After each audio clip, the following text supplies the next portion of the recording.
요즘 로봇이 많이 발달해서요, 로봇이 그렇게도 할 수 있대요. 거울 보면서 자기 얼굴에 묻은 밥풀을 인식할 수 있답니다.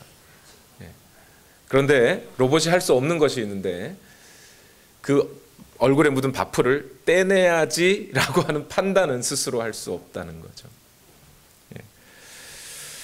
성경은 세상을 보는 창문과도 같아서 우리에게 이 세상을 보는 눈, 시각, 관점을 주기도 하지만 동시에 이 거울과 같아서 우리 자신의 모습을 발견할 수 있게 해줍니다. 그런데 오늘 우리가 성경을 읽고도 우리에게 묻은 죄가 있다는 것을 발견하지 못하거나 또 죄가 있음을 발견하고서도 떼어낼 줄 모른다면 그런 사람은 로봇과 같은 사람이라고 해야 될까요? 아니면 로봇만도 못한 사람이라고 해야 될까요?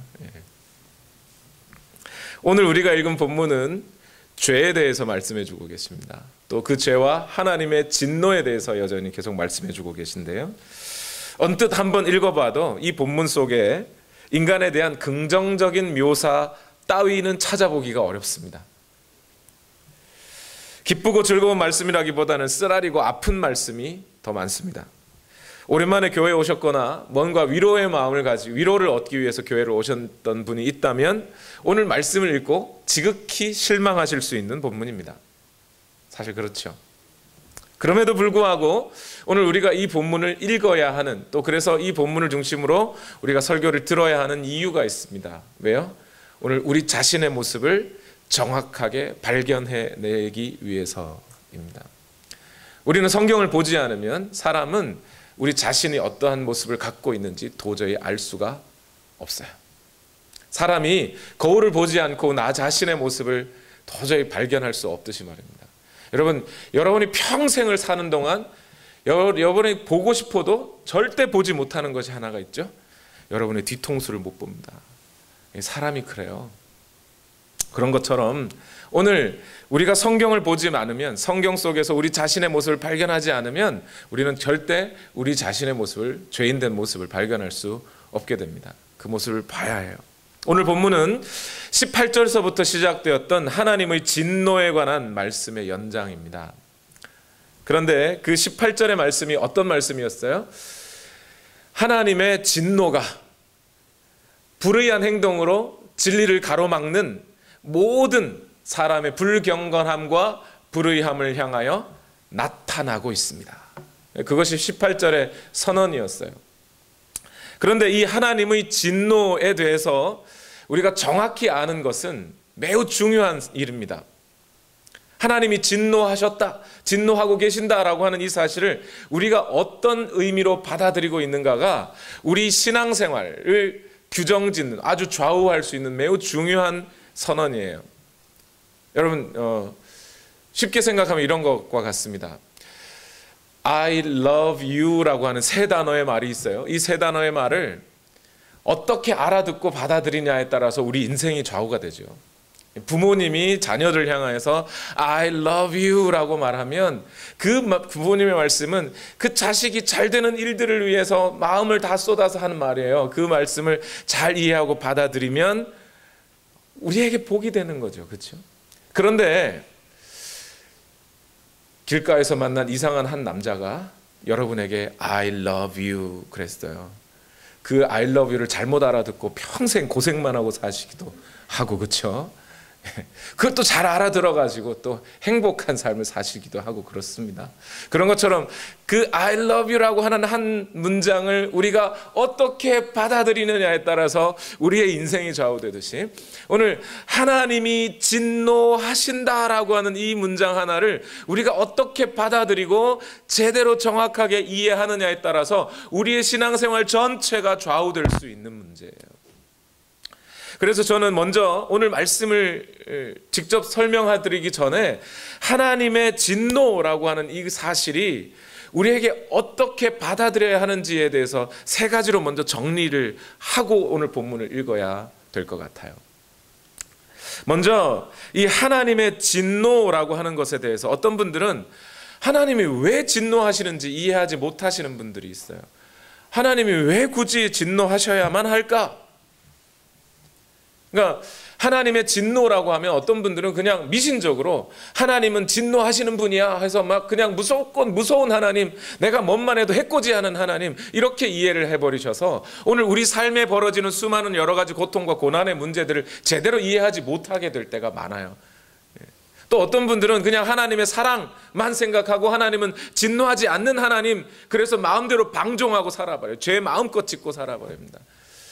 여러분, 하나님은 사랑이라고 하는 거 아는 거 중요합니다. 그런데 하나님의 사랑이 아니라는 게 아니에요. 하나님을 사랑이라고만 아는 사람이 단 한 번이라도 자기의 죄를 벗으려고 노력하고 자기 삶을 바꾸려고 노력하는 거 봤습니까? 그렇게 안 돼요. 그러니까 하나님의 진노라고 하는 것을 정확하게 바르게 이해해야 되는데, 첫 번째, 하나님은 진노하셔요. 그런데 왜 진노하시느냐? 하나님은 창조주이시기 때문에 진노하시는 거예요. 요즘 길을 가다가, 한국에서는 미국에서는 길 가다가 청소년들 만날 일이 별로 없는데, 한국에서는 길 가다가 길가에서 저 으슥한 골목에서 담배 피우면서 힘없는 아이들을 괴롭히고 불링하는 청소년들을 자주 볼 수 있죠. 그런 아이들에게 지나가다 너 왜 그래? 하면서 막 훈계하고 가르치려다가 보면 어떻게 돼요? 요즘에는 어른이 맞아요. 말하면 안 돼요. 그 애들한테. 했다가 큰 코 다칩니다. 그런데 거기 있는 아이들을 지나가다가 봤는데 나랑 가장 친한 친구의 아들이 거기 있어요. 그럼 그냥 지나가시겠습니까? 그 정도만 해도 그냥 지나갈 수 없는데 내 새끼가 거기 있어요. 그럼 어떻게 하셔야 돼요? 당장 멱살 잡고 나와야죠. 그렇죠? 그래서 진노하시는 거예요. 하나님께서는 인간을 창조하셨기 때문에, 하나님이 창조하셨다는 것을 믿지 않는다면 하나님의 진노를 이해할 수 없을 겁니다. 그러나 하나님이 우리 인간을 창조하셨기 때문에 하나님은 인간의 진노에 대해서, 인간의 죄에 대해서 진노하시는 거예요. 두 번째로, 하나님은 언제 진노하시느냐? 하나님께서 창조하신 창조의 질서들이 있어요. 그런데 그 창조의 질서들이 어긋나 버리고 어겨지고 고의적으로 반항하고 깨어지는 그 순간에 하나님은 진노하신다는 거예요. 그러니 오늘 우리가 하나님의 진노, 언제 하나님이 진노하실까에 대해서 생각해 보면 창세기로 돌아가 하나님께서 그 창조의 질서를 주셨던 그때를 기억해 봐야 되는 거예요. 그 질서가 깨질 때 하나님은 진노하시는 거니까요. 예를 들어 창세기 1장 27절 말씀에 하나님이 당신의 형상대로 사람을 창조하셨으니 곧 하나님의 형상대로 사람을 창조하셨다. 하나님이 그들을 남자와 여자로 창조하셨다 했어요. 그 하나님의 질서, 하나님이 하나님의 형상대로 만물의 영장으로 세운 인간이 그 위치에서 벗어나거나 하나님께 도전하거나 또는 남자와 여자로 지으신 그 창조의 질서를 어겨버릴 때 하나님은 진노하신다는 거예요. 이사야 43장 21절에 이 백성은 나를 위하라고 내가 지은 백성이다. 그들이 나를 찬양할 것이다. 하나님을 위하여 그 백성을 지으셨다는 거예요. 우리 인간 존재 자체가 하나님을 위해 살도록 지어진 존재라고요. 그래서 하나님을 예배하고 찬양하도록 지어진 존재입니다. 그런데 그들이 하나님을 인정하지 않고 하나님께 감사하지 않고 하나님께 영광을 돌리지 않을 때 하나님은 진노하시는 것이죠. 매를 맞는 아이들이 부모가 막 매를 대면 아이들이 부모가 왜 매를 대는지 알아요? 몰라요? 몰라요. 그냥 맞아요. 억울해요. 내가 왜 맞아야 되는지 몰라. 그런데 부모가 했던 명령이나 말이나 권면을 기억해 보면 내가 잘못했구나를 알게 되죠. 그런 것처럼 오늘 우리가 하나님의 진노 앞에 있는 인간은 하나님의 그 창조의 질서와 하나님의 명령 앞에 돌아가 봐야 돼요. 그래야 하나님 왜 화내시는구나를 알 수 있게 돼요. 세 번째, 하나님의 진노에는 시제가 있다는 거예요. 현재형 시제의 진노가 있고 미래형 시제의 진노가 있어요. 여러분, 사람도 자녀들을 훈육하고 훈계할 때, 징계할 때 저놈을 어디까지 때릴지 판단하죠. 오늘은 근데 어느 때는 때려도 안 될 때가 있는 거죠. 그걸 조절하는 법인데 하나님이 사람을 향하여 진노하실 때 당연히 그러지 않겠습니까? 지금 하나님께서 진노하실 때 어떻게 진노하실지, 언제까지 어느 만큼 진노하실지 하나님도 조절하셔요. 그래서 지금 현재 하나님의 진노가 나타나는 것일 수도 있고, 또한 장차 미래에 하나님의 진노가 나타나기도 하는 거예요. 그래서 현재 진노한 오늘 본문의 말씀, 우리가 보고 있는 하나님의 진노가 나타나서라고 하는 로마서 1장 18절 이후의 말씀은 지금 현재 우리에게 진노하고 계신 것에 대한 말씀이에요. 장차 미래에 나타날 진노에 대해서도 말씀하는 구절이 있어요. 진노의 날에라고 하는 구절이 나와요. 창세기 6장 5절 말씀에 보면 주님께서는 사람의 죄악이 세상에 가득 차고 마음에 생각하는 모든 계획이 언제나 악한 것뿐임을 보시고서 그랬어요. 그래서 진노를 나타내셨어요. 이미 하나님이 어떻게 하셨다고요? 진노를 참으셨다고요? 나타내셨다고요? 나타내셨다고요. 그러니까 그 하나님의 심판이 있었다는 얘기죠. 그리고 그 심판이 지금도 우리에게 유효하다는 얘기죠. 그리고 그 하나님의 심판과 진노는 오늘 우리의 삶에 영향을 미치게 되어 있는 것이죠. 이 세 가지 하나님의 진노에 관한 좀 정확한 개념을 가지고 오늘 본문을 다시 보면, 오늘 유별나게 오늘 본문이 반복해서 우리에게 전해주고 있는 것이 있어요. 하나님의 진노가 나타났습니다라고 18절에 말씀을 하셔놓고는 오늘 본문에 계속해서 뭔 얘기를 하냐면 하나님이 내버려 두사 이런 말을 해요. 3번 반복하고 있어요. 즉 하나님의 진노는 어떤 방식으로 지금 현재 나타나고 있다는 거예요? 내버려 두심으로 나타나고 있다는 거예요. 그런데 여기에 쓰여진 이 내버려 두사라는 말을 우리가 조금만 정확하게 이해했으면 좋겠어요. 여기에 쓰인 내버려 두사라는 단어의 헬라어 단어가 파라디도미라는 단어인데요. 이 파라디도미라는 단어는 원래 갖고 있는 의미는 내버려 두심, 간섭 안함이라기보다는 넘겨줌 이런 뜻이에요. hand over, give over 하는 의미예요. 넘겨주다라는 의미가 사실은 파라디도미라는 말이에요. 그런데 파라디도미라고 하는 이 단어를 넘겨주다라고 해석을 해버리면 어떻게 돼요? 하나님이 인간이 나빠지도록, 죄를 조장하도록 하신 악한 하나님처럼 느껴지잖아요. 인간이 죄가 있는데 인간이 멸망하도록 하나님이 막 몰아붙인 그런 존재가 돼버리니까 넘겨주다 이렇게 말하기에는 좀 거시기 해요. 그래서 보통 번역할 때 그 파라디도미를 읽으면서 내버려 두셨구나 라고 이해하는 것이 전통적인 해석 방식이에요. 그래서 여기서 하나님이 사람들이 죄를 짓는데 그냥 내버려 두심, 그냥 간섭 안 하심 이렇게 이해하기도 합니다. 그럼에도 불구하고 이 단어가 파라디도미, 즉 넘겨주다라고 하는 의미를 갖고 있는 것은 사실이거든요. 그리고 오늘 영어로 읽으신 여러분, 영어로 성경으로 읽으신 여러분 다 그렇게 읽었어요. hand over 또는 give over라고 읽었어요. 넘겨주셨다. 이걸 잘 이해해야 돼요.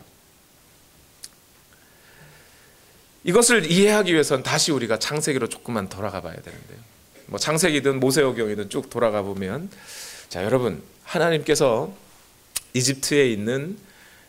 이집트에서 노예 생활을 하고 있는 이스라엘 사람들을 이제 불러서 가나안 땅으로 데리고 가십니다. 그런데 가나안 땅에 왜 데리고 가신 거예요? 거기서 니네 잘 먹고 잘 살아, 이제 니네 잘 먹고 잘 살고 하나님 잊어버려도 돼, 그래서 가나안 땅으로 데리고 가신 거예요? 고개를 흔들어 주세요. 아니라고 좀. 아니지요? 아니에요. 그렇잖아요. 하나님이 거기 넣어두고, 야 거기 적과 꿀이 흐르는 땅이야, 풍요로운 땅이야, 거기서 너네 잘 먹고 잘 살아, 나 없어도 잘 살 수 있지, 그러려고 거기 보내신 게 아니잖아요. 거기 데리고 와서 이제 어떻게 하자는 거예요? 나와 너가, 너희는 내 백성이 되고 나는 너희의 하나님이 돼서 우리 잘 살아보자, 같이 관계 맺고, 그래서 하나님만 바라고 볼 수 있는 그 땅으로, 나도 너희만 보고 살 테니 너희의 이름을 내 손바닥에 새길 테니 그 땅에서 그렇게 살아보자 하고 그들을 이집트 땅에서 가나안으로 데려왔단 말이에요. 그런데 그 가나안 땅에 살고 있는 이 이스라엘 백성들이 어떻게 했어요? 그 마음에 하나님 두기를 싫어해버린 거예요. 마음에 하나님보다 우상이 더 먼저 되는 거예요. 하나님을 섬기는 것보다 나를 섬기는 게 더 먼저인 거예요. 한두 번이 아니라 계속 그들의 역사를 살펴보면 계속 그래요. 그래서 하나님이 어떻게 하셨어요? 그들이 우상 섬기기를 좋아해요. 그러니 우상 섬기는 나라로 보내버린 겁니다. 그런데 여러분, 보냈다, 넘겨주었다 라고 하는 이 말을 잘 생각해 보면 하나님은 외모를 보시는 분이세요? 중심을 보시는 분이세요? 중심을 보시는 분이시라. 그죠? 그러면 하나님 보시기에는 그 가나안 땅에서 우상을 섬기고 좋아하는 거나 그 땅에서 우상에게 절하고 사는 거나 같아요, 달라요? 차이가 있습니까? 없습니까? 없어요. 뭐 다를 게 뭐가 있어요? 어차피 그 사람들이 이집트 땅에서 노예 생활하던 사람들인데. 그죠? 그러니까 결국 이 사람들이 가나안 땅에서 바벨론으로 아수르로 포로가 되어 끌려가더라도 그들이 우상 섬기는 마음은 똑같단 말입니다.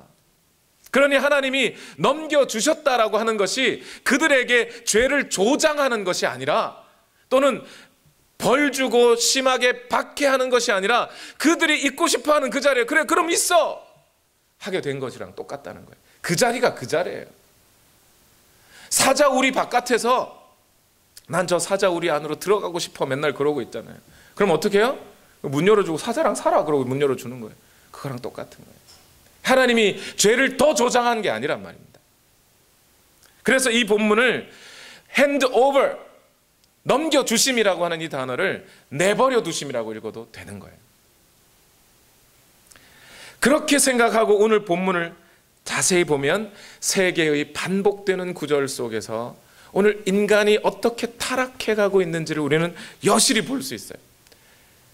우리는 이 본문을 읽을 때 어떻게 읽어야 되냐면 그 모습이 내 모습입니다 하고 읽어야 돼요. 먼저 첫 번째 나오는 내버려 두심이라고 하는 단어의 구절이 24절에 나와요. 다 같이 읽어봅시다. 시작. 그러므로 하나님께서는 사람들이 마음의 욕정대로 하도록 더러움에 그대로 내버려 두시니 서로의 몸을 욕되게 하였습니다. 이렇게 돼 있어요. 이 구절을 잘 보시면 어떤 구조로 되어 있냐면 먼저 인간이 그 내면에 그 마음에 어떤 태도를 갖고 살아요. 거기에 대해 하나님이 진노하셔요. 진노를 나타내셔요. 그 진노를 나타내는 방식이 뭐예요? 그들이 갖고 있었던 그 더러운 마음, 더러운 태도에 맡겨버리는 거예요. 넘겨줘 버리는 거예요. 내버려 두시는 거예요. 그래서 그 사람들 속에서 어떤 사람 속에서 뭐가 나타나요? 그 결과로 불의한 행동들이 나타나요. 서로 죽이고 서로 욕되게 하는 그 방식으로 오늘 본문이 쓰여져 있어요. 그렇게 놓고 읽어보면 24절을 다시 보시면 그러므로 하나님께서는 사람들이 마음의 욕정대로 하도록 이렇게 했어요. 욕정대로 마음의 욕심대로 하도록. 그것이 21절, 22절, 23절까지 무슨 내용으로 쓰여져 있었어요? 우상 숭배, 그죠? 하나님을 마음에 두고 하나님을 영광을 얻게 하고 하나님께 감사하기보다는 하나님의 그 영원한 썩지 않는 하나님의 형상을 동물의 형상으로 바꾸고 사람의 형상으로 바꾸고 거기에 마음을 쏟았던 그 인간의 마음, 우상 숭배의 마음, 그걸 뭐라고 그랬다고요? 욕정대로 하도록 내버려 두셨다 이렇게 했잖아요. 욕정 이렇게 돼 있어요. 욕정. 여기서 우리는 놀라운 진리를 발견하는 거예요. 우상 숭배는 인간이 자기 마음의 욕망대로 하는 것이라는 거예요. 여러분, 아이들이 집에서 엄마 아빠한테 칭찬받을 만한 일을 했어요. 그러면 아이들이 엄마 아빠한테 어떻게 해요? 엄마 아빠, 평소에는 찾지도 않던 엄마 아빠를 그냥 막 찾고 와가지고 나 막 그래요. 그죠? 그런데 뭔가 엄마 아빠한테 부끄러울 만한 일을 해요. 그럼 엄마 아빠 찾아요, 안 찾아요? 요즘 여러분 그 얘기 아십니까? 후방주의? 아시는 분들은 아시고 엄빠주의라는 말도 있어요.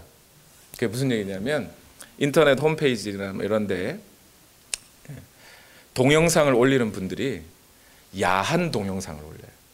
야한 동영상을 올릴 때 그 동영상 제목에다가 후방주의 아니면 엄빠주의라고 써요. 당신이 요거 볼 때 뒤에 엄마 아빠가 나타날지 모르니 주의하시오, 이런 뜻이에요. 여러분, 그런 부끄러운 짓을 할 때 엄마 아빠 찾아요, 안 찾아요? 안 찾아요. 그게 뭐예요? 욕망대로 한다는 거예요. 인간이 우상 숭배를 하는 이유가 뭐라고요? 하나님을 마음에 두기 싫어서 자기 욕망대로 하고 싶어서 우상 숭배를 하는 것이라는 거예요. 오늘 본문이 그 설명을 하고 있잖아요. 그런데 그 욕망을 추구하면 자기 욕망대로 하고 싶은데 하나님이 방해하실지 모르니 하나님을 피하여 우상을 섬기려고 하는 것. 여러분, 우상이 회개해라 이럽니까? 그런 우상 하나도 없어요. 네 마음대로 해라 뭐 이러죠. 다. 그 우상을 섬기는 것이 뭐라고요? 더러움이라고 그래요. 그죠? 욕정대로 하도록 그 더러움에 내어버려 두사, 이렇게 했어요. 여기 더러움이라는 이 단어가 어떤 단어냐면 더 이상 쓸모없게 됨, 이런 뜻이에요. 종교적으로 이미 쓸모없게 된 것을 말해요. 기타를 치려고 하는데 기타가 줄이 끊어졌어요. 피리를 불려고 하는데 피리 구멍이 다 막혀버렸어요. 드럼을 치려고 하는데 드럼 북이 다 찢어져 버렸어요. 그 소용이 있어요, 없어요? 더 이상 쓸모없어진 것, 그걸 더러움이라 그래요. 하나님 앞에 인간이 하나님을 예배하지 않고 하나님을 찾지 않고 자기 욕망대로 찾아서 살기 위해 우상을 섬기는 것, 그것이 하나님의 눈에 어떤 거예요? 더 이상 쓸모없어진 거예요, 인간이. 창조의 기사대로 따라가 보세요. 하나님을 예배하기 위하여 인간을 지었다고 했는데, 하나님을 위하여 하나님을 보고 살도록 인간을 지었다고 했는데, 인간이 하나님을 바라보지 않으니 그 인간이 더 이상 하나님 앞에 쓸모 있어요, 없어요? 없는 거예요. 여러분, 살인죄만, 강간죄만, 무슨 훔친 죄만 큰 죄가 아니라 인간의 그 마음에서부터 하나님을 두기 싫어하는 그 자체가 이미 하나님께 앞에는 쓸모없이 된 거예요.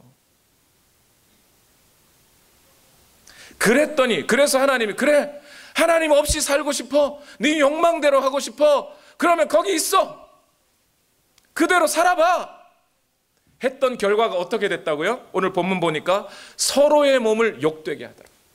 자기 욕망, 인간이 자기 욕망을 따라 살았더니 어떻게 돼요? 서로의 몸을 욕되게 하더라.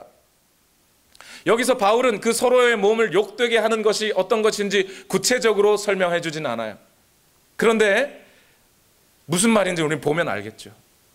서로의 몸을 욕되게 하는 것이 어떤 거겠어요? 주로 성적인 범죄들 또는 살인, 상해, 그리고 상대방이 가진 모든 소유를 빼앗음, 사기쳐서 빼앗음, 그런 것들 아니겠습니까? 그러고 산다는 거예요. 인간이 그러고 산다는 거예요. 그게 무슨 안 믿는 사람들이요? 아니, 모든 인간이, 모든 사람이. 그 모든 사람 속에 저와 여러분은 포함되어 있어요, 안 되어 있어요? 포함되어 있어요. 두 번째 내버려 두심의 구절이 26절이에요.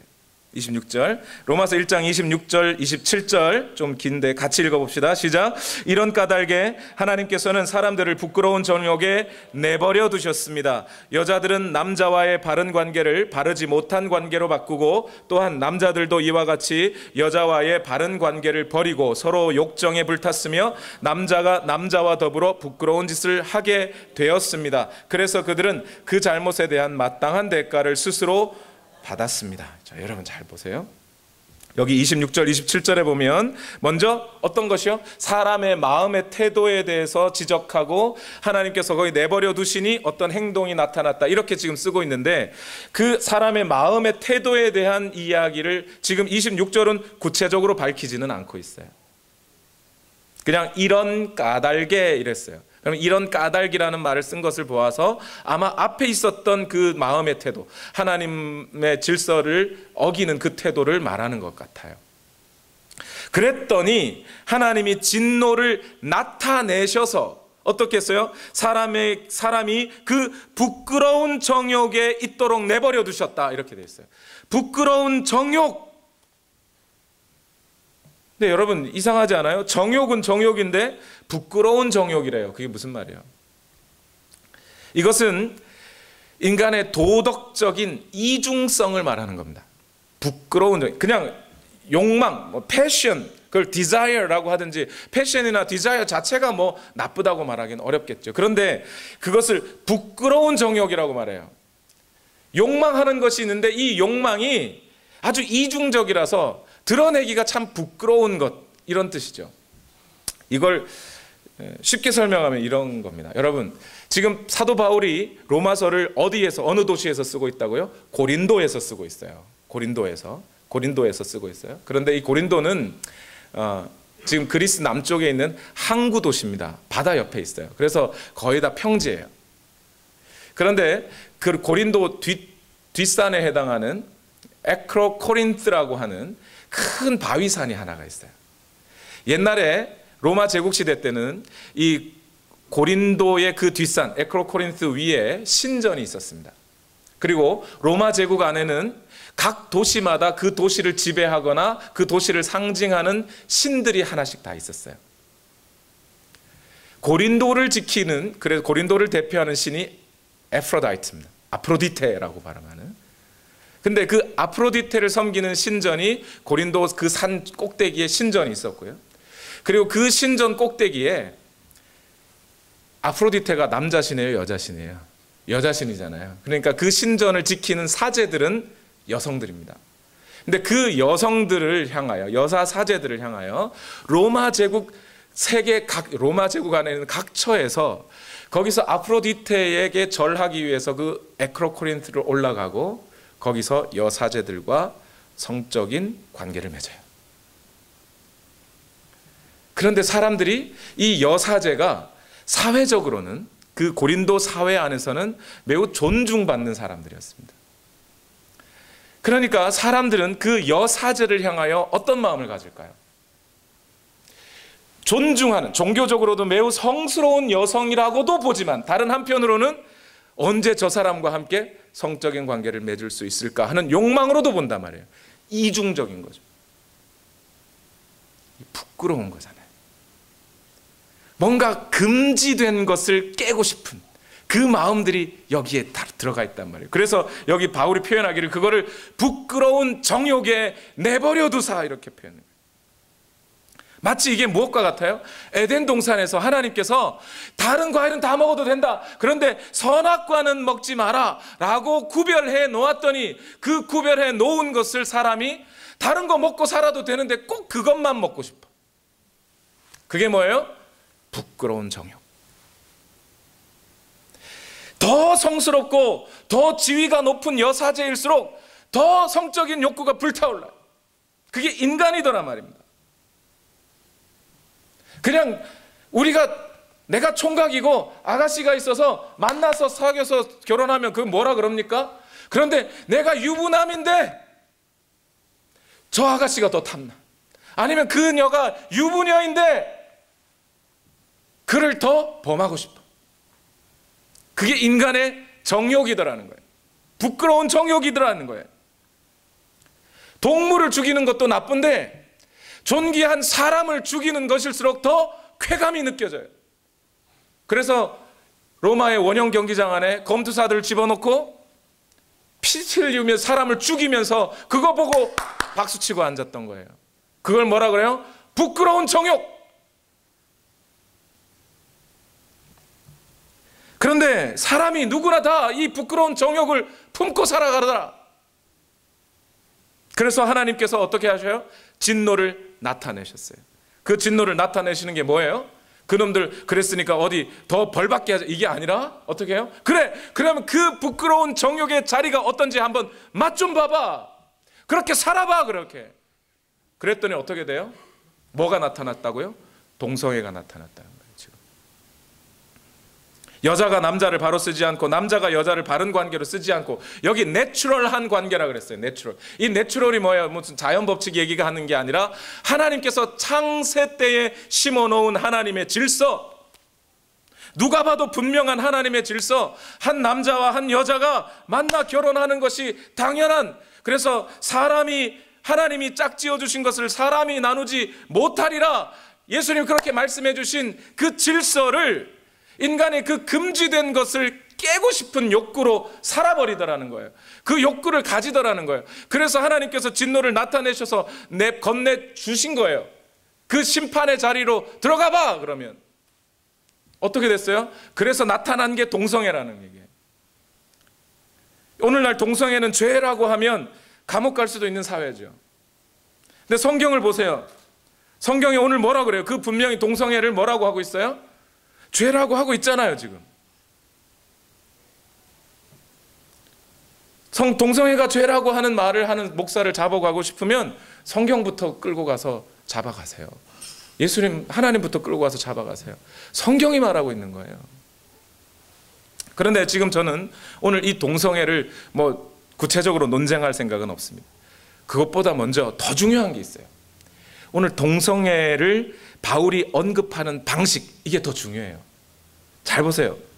두 가지로 여러분 말씀드리고 싶은데요. 첫 번째, 지금 바울은 동성애를 죄의 원인으로 설명하는 게 아니고 인간의 죄의 결과물로 설명하고 있어요. 인간의 마음속에 부정한 정욕, 즉 부끄러운 정욕, 금지된 것을 깨고 싶어하는, 하나님의 질서를 깨고 싶어하는 그 마음이 가득 차 있다 보니 그것이 드러난 결과물이 뭐였다는 거예요? 동성애라는 얘기예요, 지금. 그러니까 우리는 이렇게 생각하셔야 돼요. 동성애를 했기 때문에 벌 받는 게 아니고요. 동성애를 하고 있는 그 자체가 이미 벌을 받는 거예요. 받은 거예요. 그것이. 그 자체가 이미 감옥이라니까요. 하나님의 심판 앞에 떨어진 거라니까요. 비록 인간은 그 부끄러운 욕망을 발현하고 자기 마음대로 사는 그것을 즐겁게 여기고 있을지 몰라도 하나님의 눈 앞에서는 그것은 이미 죽은 거예요. 그 자체가 이미 하나님을 떠나버린 지옥이라는 얘기예요, 여러분. 두 번째, 바울은 지금 동성애를 언급할 때 그냥 단순히 이렇게 해서 동성애 이렇게 말하는 게 아니라 여러 가지 성적인 죄악들 중에 하나로 언급하고 있다는 얘기예요. 그걸 보셔야 돼요. 여러 가지 성적인 서로의 몸을 욕되게 하는 것들이 많잖아요. 그 많은 것 중에 동성애 하나, 이걸 얘기하고 있는 거예요. 그럼 만약에 동성애만 오늘 언급하는 것이라면 그럼 인간이 지금 다 동성애 하고 있다는 얘기가 되잖아요. 그런 뜻이 아니라 여러 인간의 하나님의 질서를 깨버리는 여러 방식들, 성적인 방식들이 있단 말이죠. 한 남자가 한 여자와 결혼으로 묶여서 성적인 관계를 맺는 것, 그것이 하나님의 질서인데 그것을 깨버리려고 하는 인간의 삐뚤어진 그 욕망의 결과물들이 많잖아요. 바람 피우는 건 아닌가요? 그거 다 죄라고요. 그 결혼을 벗어난 모든 성적인 관계들이 죄라고요. 삐뚤어진 욕망들의 결과물들이라고요. 그래서 바울은 지금 동성애를 언급할 때 여러분 여자들의 동성애를 먼저 언급하나요? 남자들의 동성애를 먼저 언급하나요? 여자를 먼저 언급하고 있어요. 그죠? 이것도 주의하셔 보셔야 되는 거예요. 왜냐하면 지금 이 문제에 대해서 많은 분들이 해석을 붙여요. 왜 여성들의 동성애는 이렇고 남성의 동성애는 이렇게 해석을 붙이는데 그 해석이 잘못되었다기보다는 조금 더 봐야 되는데 뭐냐면 창세기에 하나님의 질서는 어떻게 세워져 있었어요? 하나님이 아담에게, 그죠? 아담이 하와에게, 하와까지 해서 그 동일한 동등한 남자와 여자가 다시 피조물들에게 머리가 되는 방식이죠. 그 방식으로 하나님의 질서가 펼쳐져 있어요. 그런데 그 하나님의 질서가 깨질 때 어떻게 깨졌어요? 동물인 뱀이 하와에게 하나님을 도전하라고 충동질하고 하와가 아담에게 충동하고 아담이 하나님을 반항하는 이 방식으로 하나님의 질서가 깨졌잖아요. 지금 그 얘기를 하고 있는 거예요. 지금 여성들의 동성애와 남성들의 동성애를 그렇게 설명하고 있는 이유인 거예요. 즉 우리 속에 인간의 삶 속에 하나님의 질서를 깨버리는 수많은 성적인 그런 증상들을 이 말 속에 다 담고 있는 거예요. 이걸 피해갈 사람들이 어디 있습니까? 마지막 세 번째 내버려 두심의 구절이 로마서 1장 28절에 나옵니다. 다 같이 읽어볼까요? 시작. 사람들이 하나님을 인정하기 싫어하므로 하나님께서는 사람들을 타락한 마음 자리에 내버려 두셔서 해서는 안 될 일을 하도록 놓아두셨습니다. 먼저 사람들이 하나님을 뭐 하기 싫어한다고요? 인정하기 싫어한다고요. 그렇게 하나님을 인정하기 싫어하는 것을 뭐라 그래요? 타락한 마음이라 그래요. 타락한 마음. 그리고 하나님을 기피하고 하나님의 간섭을 싫어하고 가능한 하나님을 만나지 않으려는, 그 마음에 하나님을 두지 않으려고 하는 그 타락한 마음, 그 자리가 있어서 하나님은 그 마음을 보시고 하나님이 진노하셨다는 거예요. 여러분 다시 한번 머릿속에 잘 생각하세요. 우리가 어떤 행동을 해서 죄가 아니라 우리 마음속에 있는 이 모든 타락한 마음들의 욕구들, 그래서 하나님을 멀리하려고 하는 이 근원적인 죄가 인간 속에 있단 말입니다. 여러분 그 죄를 멀리하시려면 이것부터 멀리하셔야 돼요. 그래서 성경에 계속 하시는 말씀이 뭐예요? 무릇 지킬 만한 것보다 너의 마음을 지켜라. 창세기 6장에서도 하나님이 인간을 향하여 진노하실 때 그 마음의 생각이 항상 악할 뿐임을 보시고 진노하셨다 그랬어요. 여러분의 마음 속에 있는 그 욕구들과 여러분의 그 마음 속에 있는 태도들이 하나님을 진노하게 하시는 거랍니다. 그런데 여러분, 인간은 그 타락한 마음을 따라 어떻게 하고 싶어 한다고요? 하나님을 마음에 두기 싫어한다고요. 그게 모든 사람의 마음이라는 겁니다. 하나님 앞에 서려고 하지 않습니다. 하나님을 예배하려고 하지 않아요. 하나님 앞에 감사하려고 하지 않아요. 기도하려고 하지 않고요. 찬송하려고 하지 않아요. 이 핑계 저 핑계 대면서 예배드리지 않아요. 기도 빼먹습니다. 그게 사람이에요. 그런데 그렇게 되면 어떻게 된다고요? 하나님께 예배 안 드리면 벌 받아서 벼락 맞아요? 아니, 벼락 맞으면 차라리 감사한 거예요. 정신 차려. 내가 예배로 돌아가야 돼. 하나님께서 나를 예배의 자리로 또 부르시는구나. 그걸 돌아오면 돼요. 그건 오히려 감사한 일이에요. 하나님은 어떻게 하신다고요? 내버려 두신다. 진노하시면. 한국에서 사역할 때 박 집사님이라는 분이 계셨어요. 남자 집사님이셨는데 교회에서 성가대 지휘를 할 정도로 오랫동안 주님을 잘 섬기던 분이세요. 그 아내분이 제 아내와 좀 친해서 이분 이야기를 좀 구체적으로 듣게 되었는데, 어느 날 술이 만취되도록 떡이 돼서 아내에게 이분이 그런 얘기를 하더랍니다. 여보, 내가 교회 다닐 때는 예배 시간에 은혜가 되는 날도 있고 안 되는 날도 있었어. 그런데 안 되는 날이 더 많더군. 그런 때는 사실 생각해보면 성가대 지휘가 좋았고 음악을 좋아했기 때문에 교회 나갔던 거야. 그러다가 내가 요즘 하는 비즈니스가 바빠지고 그래서 핑계 삼아 성가대 그만뒀고 자연히 교회도 안 나가게 됐지. 그런데 교회를 안 나가니까 너무 좋아. 자연스럽게 내 마음이 열리더라고. 마음대로 죄를 짓게 되었고 이제는 무서운 것도 없어.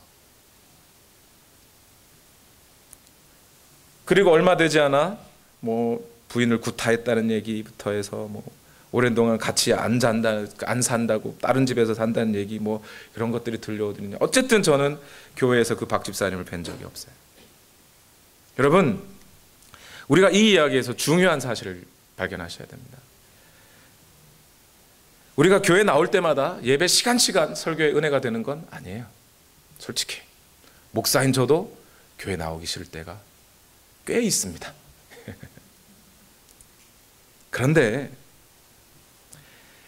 예배에 왔다가 졸고 그냥 갈 때도 있고 또 어떤 때는 특별히 감격스럽고 은혜 받을 때가 분명히 있지요. 근데 분명한 것이 하나가 있어요. 그냥 왔다가 졸다가 가든 아니면 은혜 받아서 가든 어찌되었건 우리가 교회를 출석하고 있고 예배를 나오고 있을 그때까지는 우리 자신의 마음의 균형이 유지되고 있다는 거예요. 그 끈이 뭔가 붙잡혀 있다는 거예요. 어떤 사람이 그런 얘기합니다. 사람의 마음이란 언덕 위에 있는 수레와 같다. 안 잡으면 어떻게 돼요? 쏟아져요. 사람이 마음 그대로 두면요, 자꾸 하나님을 멀리 떠나고 싶은 쪽으로 가게 되어 있습니다. 교회, 그래서 신앙의 선배 목사님들이 후배 목사님들에게 늘 경고하는 얘기가 있어요. 목사들 교만하지 마라. 당신들이 2달만 교회 안 나와봐. 안 믿는 사람하고 똑같이 살아. 다를 바가 없어. 그렇게 늘 경고하셨어요. 목사들도 그러한데 여러분들 안 그렇겠습니까? 여러분, 이런 핑계 저런 핑계로 예배 한두 번 안 나와 보십시오.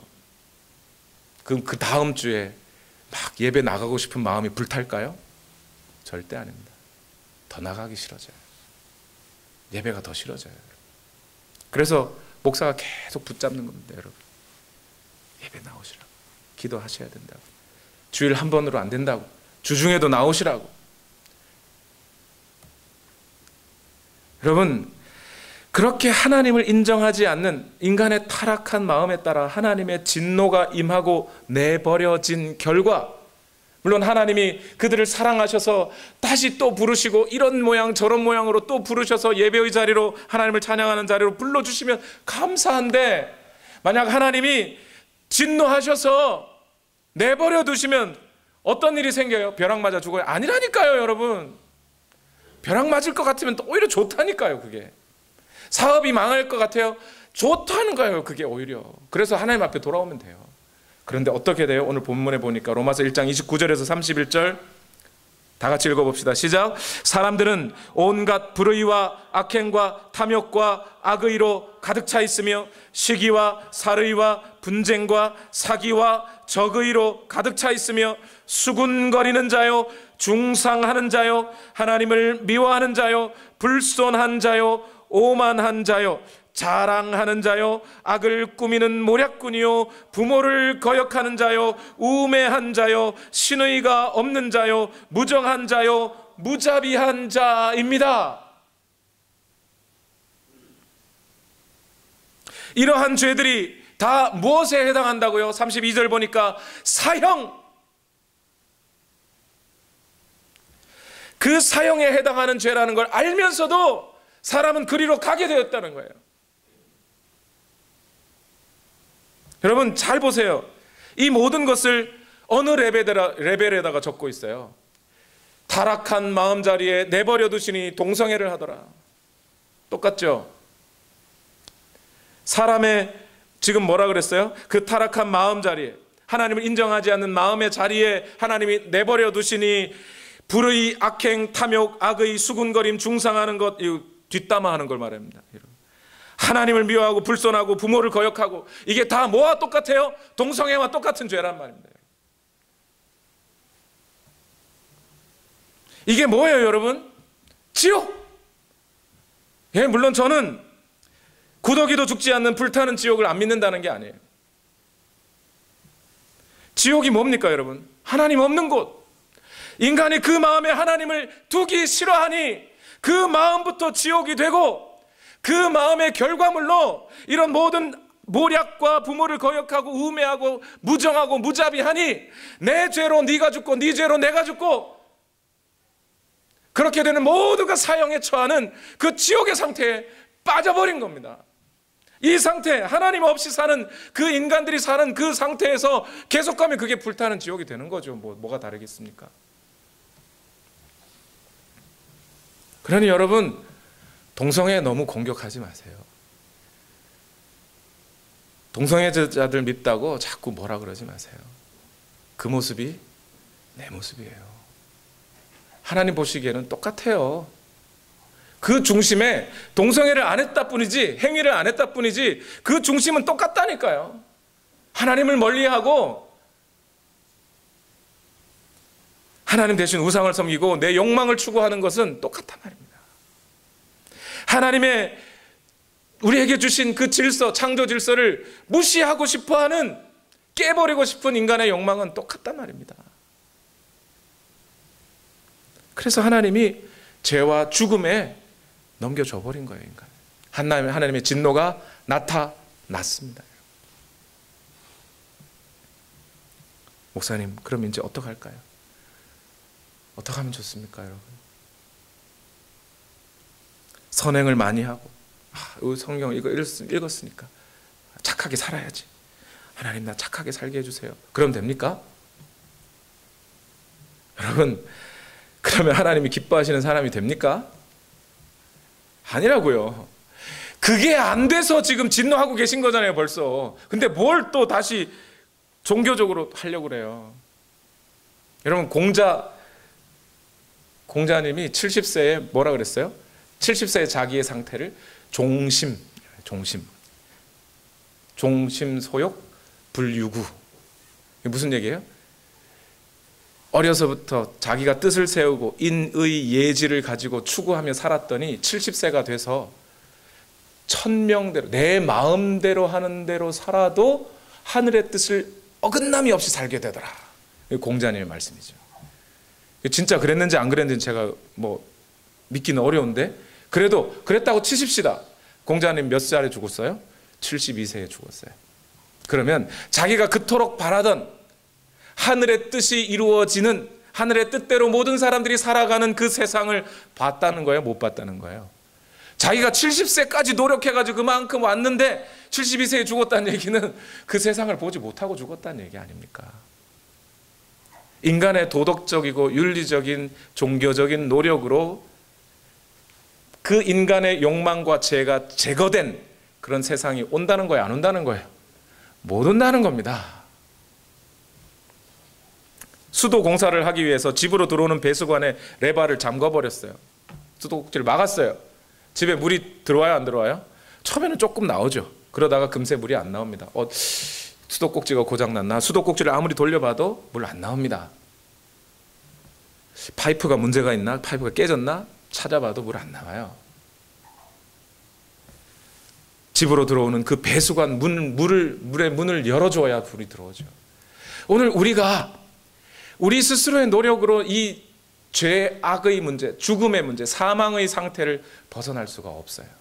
하나님이 먼저 의를 공급해 주시지 않습니다. 그래서 그 공급해 주신 의가 뭐였어요? 로마서 1장 16절 17절 벌써 몇 번 설교했죠. 복음에는 하나님의 의가 나타나서 믿음으로 믿음에 이르게 하나니 오직 의인은 믿음으로 말미암아 살리라. 우리를 위하여 대신 죽어주신 예수 그리스도, 그 십자가의 보혈이 없이는 인간이 깨끗해지지 않는단 말입니다. 그러니 오늘 본문은 뭐 하라는 거예요? 인간의 상태가 이렇다는 것을 알아라. 근데 밥풀이 묻었다는 걸 알라는 거예요. 근데 어떻게 떼요? 뗄 수 있어요, 없어요? 우리 힘으로는 뗄 수가 없으니 주여 씻겨주십시오 하고 얼굴 디밀어라, 그 얘기예요. 그래서 성경에 예수 그리스도에 대한 설명을 할 때마다 예수 그리스도에 대해서 항상 넘겨주셨다 그래요, 여러분. 성경에 뭐라 그러냐면 마가복음 14장 10절에 12제자 가운데 하나인 가룟 유다가 대제사장들에게 예수를 넘겨주셨습니다. 그랬더니 그 대제사장들과 장로들과 율법학자들이 더불어 회의를 열었는데 그것이 전체 회의, 산헤드린 회의였습니다. 그들은 예수를 결박하고 끌고 가서 빌라도에게 넘겨주셨다. hand over. 빌라도는 폭동과 살인 때문에 감옥에 갇힌 자 바라바는 그들이 요구하는 대로 놓아주고 예수는 그들 폭도들의 뜻대로 넘겨주었다. hand over. 그리하여 빌라도는 무리를 만족시켜 주려고 바라바는 놓아주고 예수는 채찍질한 다음에 십자가에 처형당하게 넘겨주었다. 우리가 이 죄악의 세상 가운데 하나님께서 내버려 두심으로, 넘겨주심으로 죄악 가운데 빠졌어요. 우리 힘으로 안 됩니다. 벗어날 수가 없어요.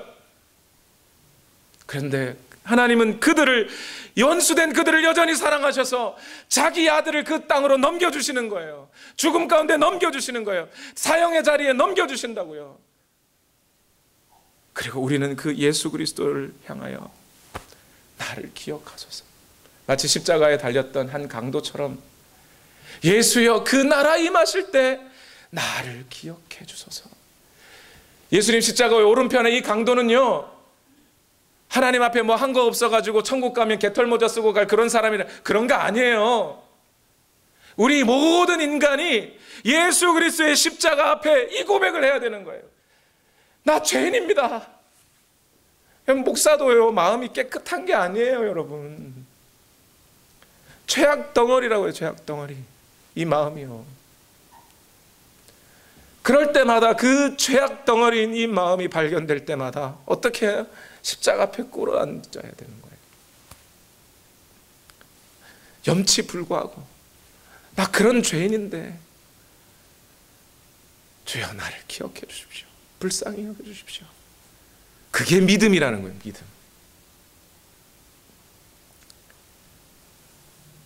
여러분, 오늘 이 말씀을 기억하면서 우리 찬양을 좀 불렀으면 좋겠습니다.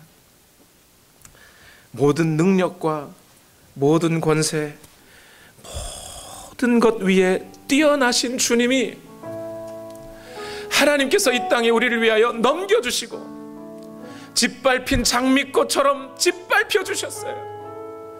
우리가 죽어야 할 대신 죽어주셨단 말입니다. 그렇게 하나님께서 우리에게 의의를 나타내 주셨어요. 우리는 그 예수 그리스도, 그분을 붙잡고 회개하며 나가는 겁니다. 회개란 나쁜 게 아니에요. 하나님의 은혜예요. 회개할 마음이 있고, 회개할 진리를 알고, 회개할 용기가 있고, 회개할 겸손이 있어야 회개도 할 수 있는 거 아닙니까?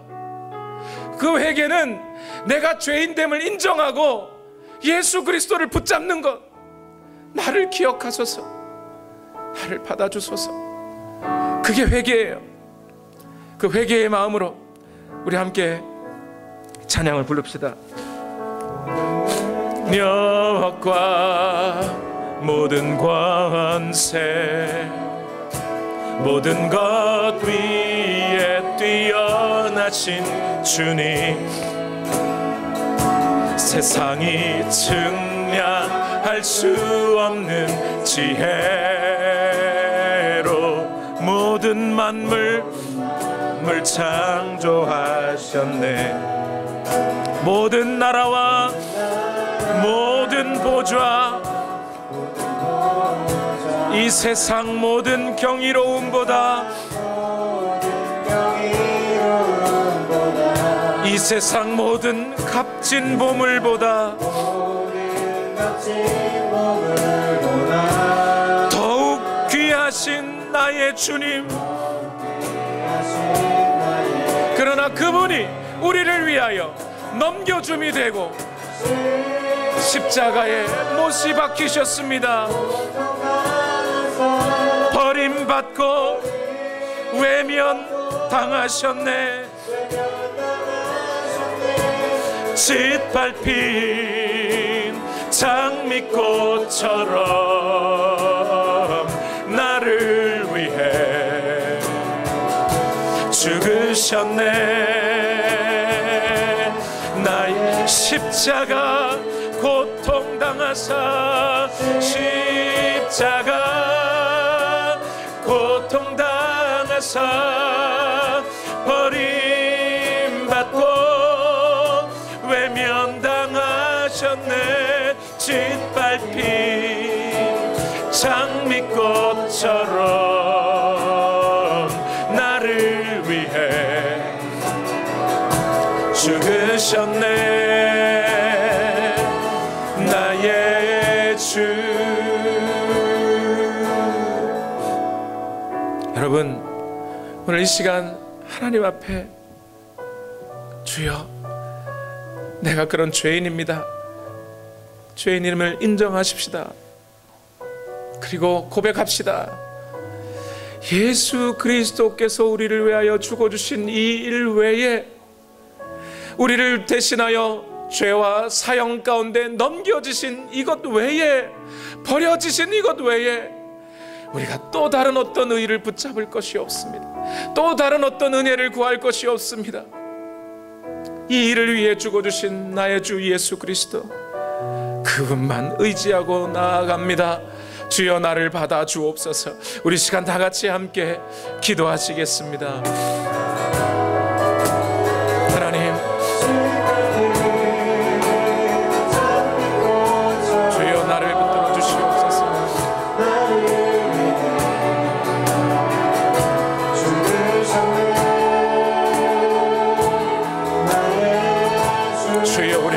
인도하시옵소서.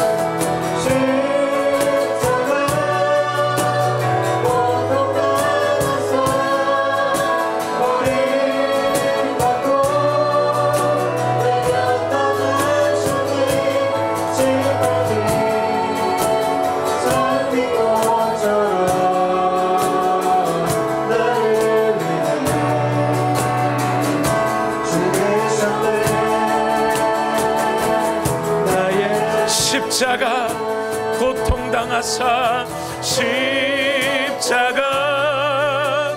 고통당하사 버림받고 외면당하셨네. 짓밟힌 장미꽃처럼 나를 위해